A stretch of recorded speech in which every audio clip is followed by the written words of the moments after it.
If you have seen the movie The Matrix, where Neo chooses to come into the illusion of the Matrix, at any time that he is within the Matrix, he has the choice to go back to the absolute reality whence he came through the means of a mere phone call. Life inside of the Matrix was something he chose to undertake for a particular experience that he couldn't have when he was on the other side, in the absolute realm, where he had all the knowledge but not the experience. And therefore, as he enters the Matrix, he engages in an altogether different dimension of reality, the reality of duality.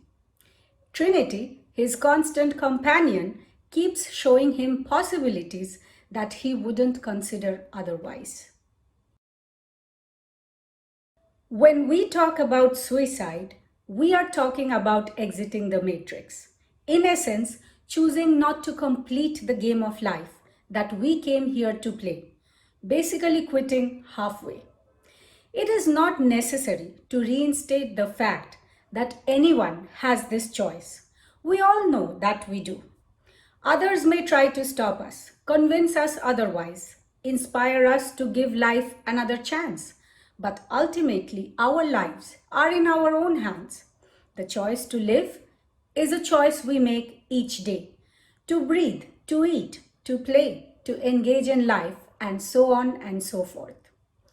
So now that we know we have the choice to stay here or go elsewhere, the question remains, why would anyone choose to exit midway? And if someone does so, then what happens after?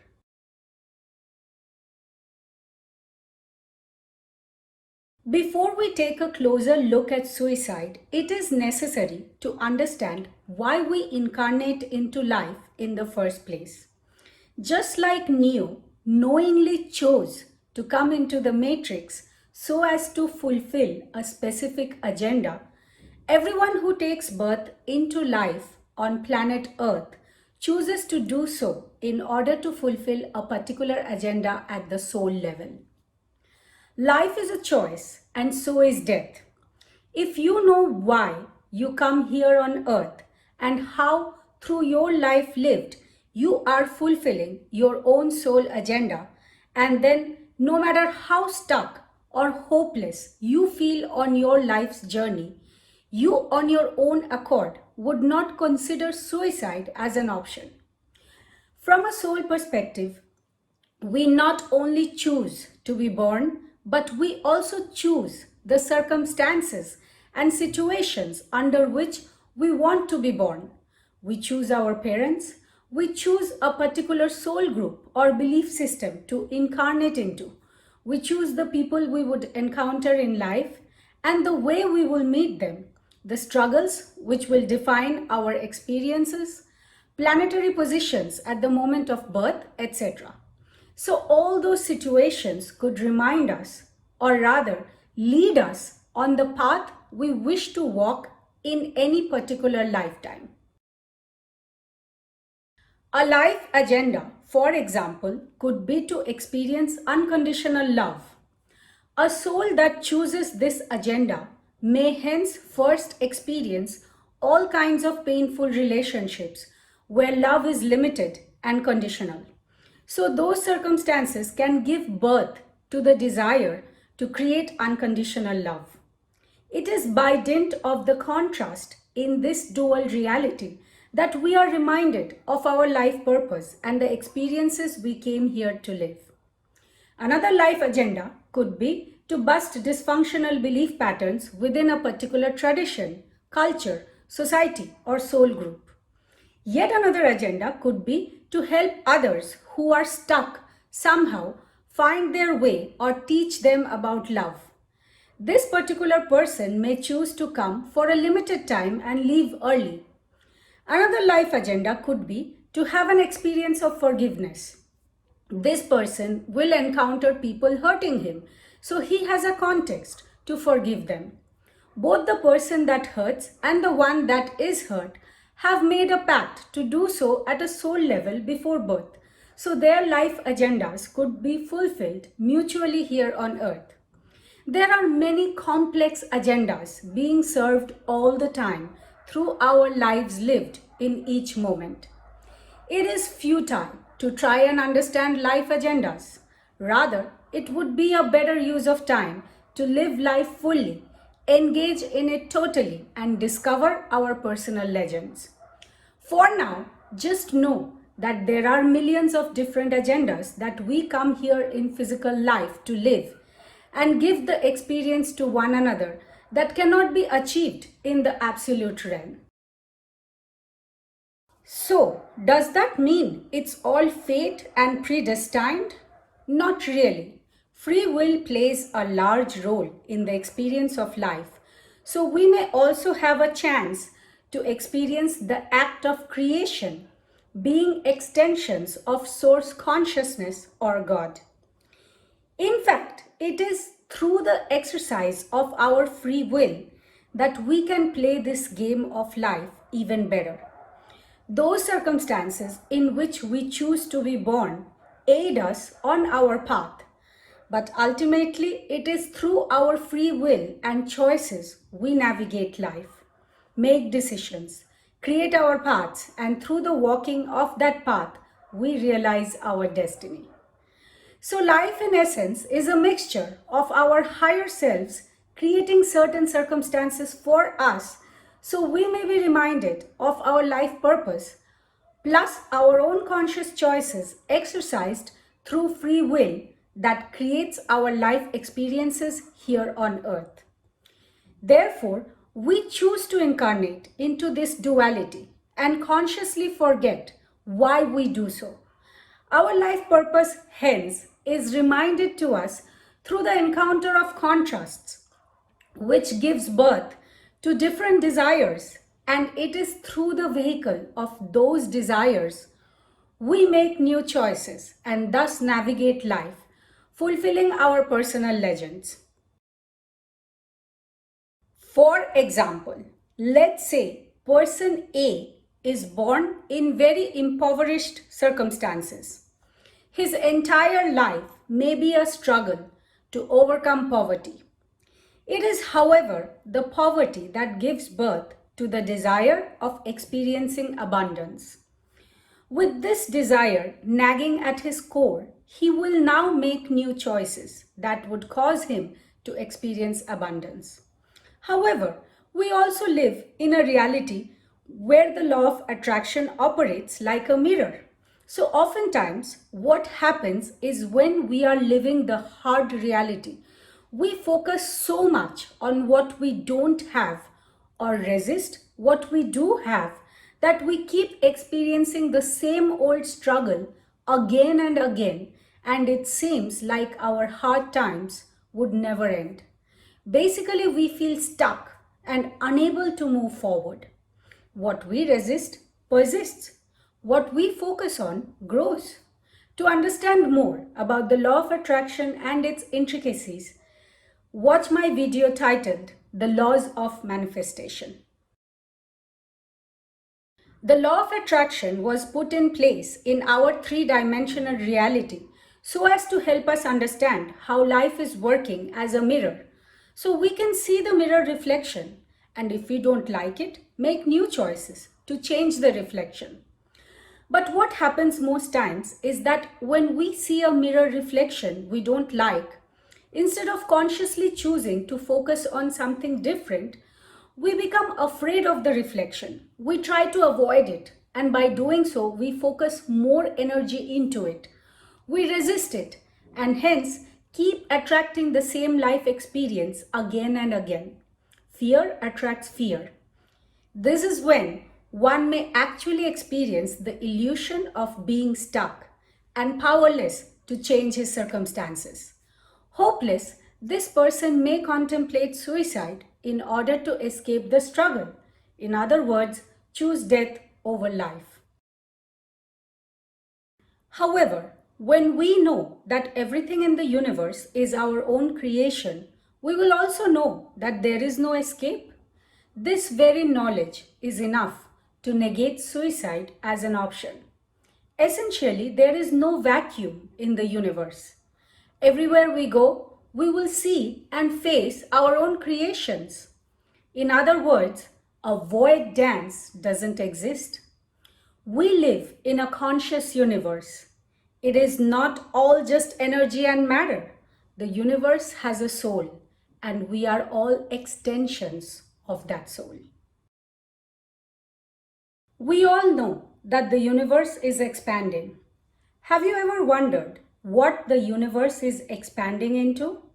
If the universe is all that is, then for it to get bigger, there has to be a larger universe holding the smaller universe, right?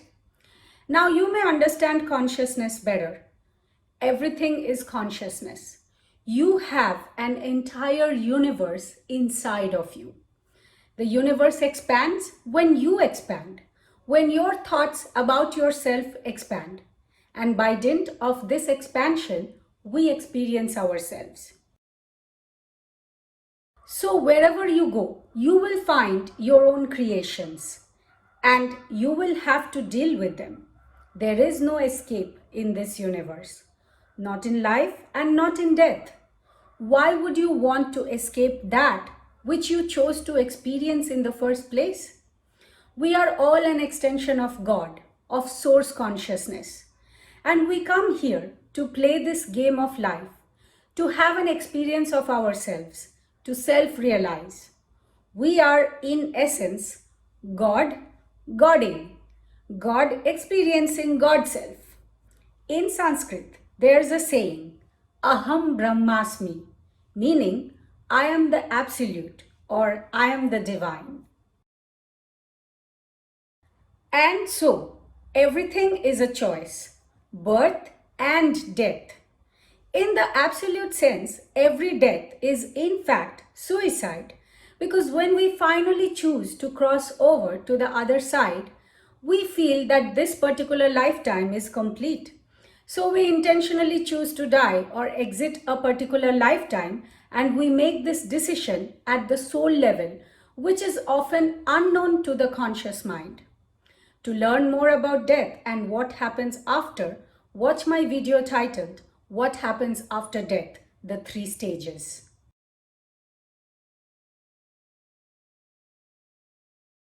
Now that we have established the conditions of birth and death, let us do an in-depth review of suicide and what happens after.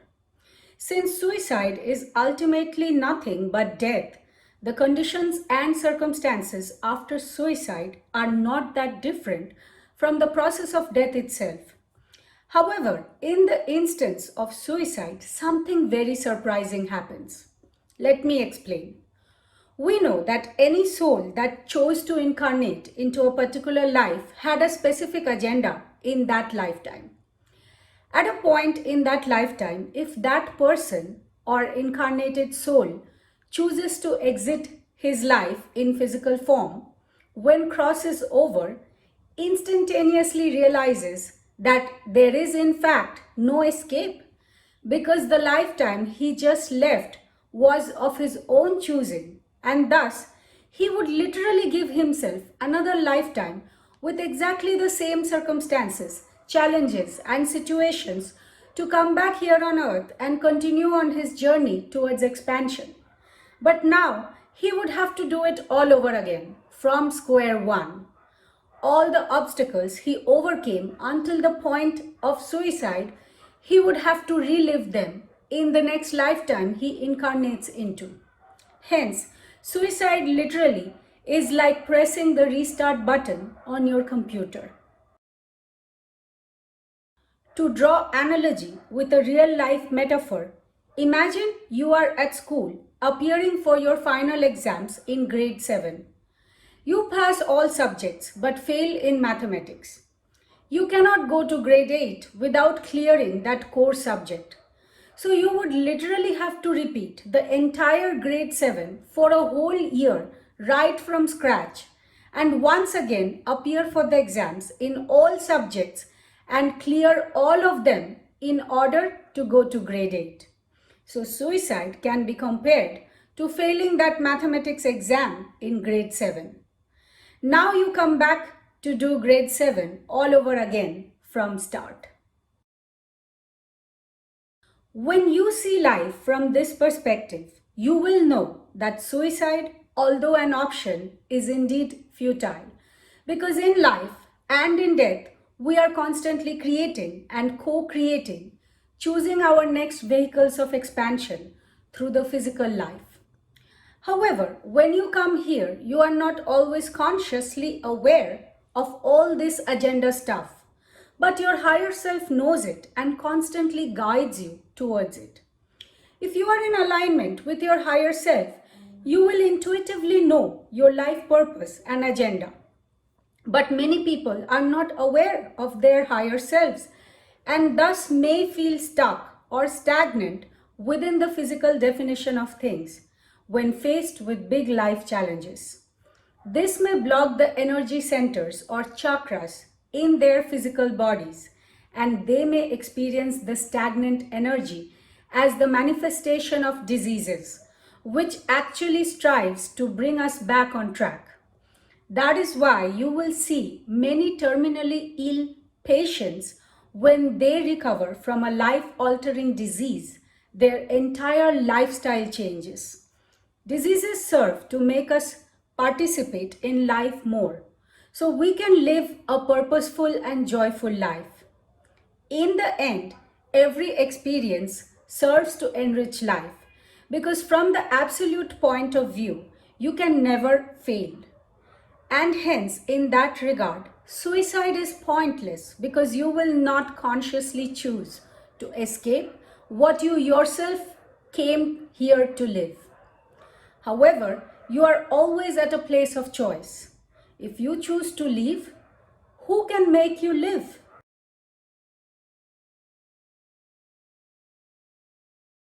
If you want to know more about suicide, there is a book by world-renowned Dr. Brian Weiss, MD, titled Same Soul, Many Bodies, where he progresses a patient through the possibility of suicide to have a glimpse of the consequences.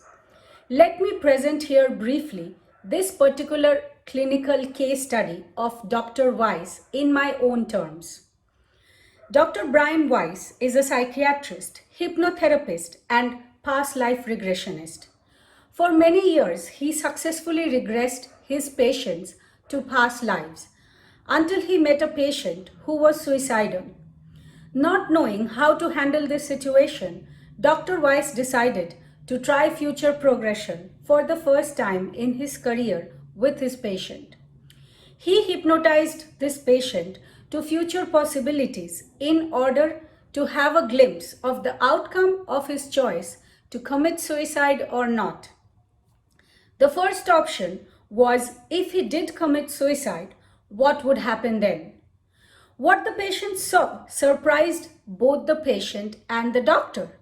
He saw that as soon as he died, he gave himself yet another life with exactly the same situation and circumstances and started all over again. Not only that, what he saw next surprised him even more.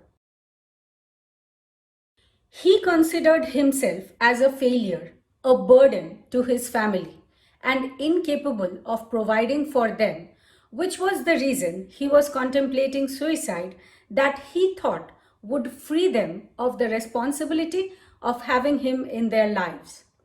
However, he saw quite the opposite. When he died, his family members blamed themselves for his death and felt miserable at having failed to be there for him. Instead of relieving them of the pain he thought he was causing them, his act of suicide caused them even more pain and trauma. He then also progressed into the second option of living through that difficulty that he was trying to escape. And what now surprised him was how he emerged on the other side of that obstacle, wiser and more mature. And those same circumstances he was trying to avoid were in fact his biggest gifts in life that would eventually influence his future in the existing lifetime in a very positive way. So now, having a larger perspective, this patient decided to live and not take his own life. There have been many doctors and researchers like Raymond Moody, Elizabeth Kubler-Ross, and others who have done in-depth studies on death and dying and explained the phenomenon of death in great details in their books. And suicide is literally like pressing the reset button on your life and doing it all over again. Neil Donald Walsh, in his book Home with God, explains that every death is in fact suicide because in the end we all choose to die at a soul level when we feel our life agendas are complete at any particular lifetime. In conclusion, no death happens against our will, not even accidents or terminal illnesses. Some people die a few times before they make the final decision to cross over. So those earlier deaths are not really deaths. They are called near misses. People who come back from coma, fatal accidents, or terminally ill patients are those who literally make an about turn and come back to life as they decide they aren't complete and still have more expansion to do in their particular lifetime. No death happens against our will, and no death happens in vain. Everything has a purpose and a place here on earth and beyond. Yes, consciously we may not always be aware of it, but our higher self always knows it. One can choose to tune in to the supraconscious level of the mind, which is death consciousness, through meditation or other mind-focused techniques, and can have this knowledge in physical reality. But focusing on it may not be the best way to spend our time here on earth. Instead, it is better to engage in life fully and reap its fruits, both sweet and sour, for a real roller coaster joyride. So now that you know what suicide really is and what happens after, the question remains, would you choose death over life or life over death? Your answer to that question will define your experience, and that will be your own creation.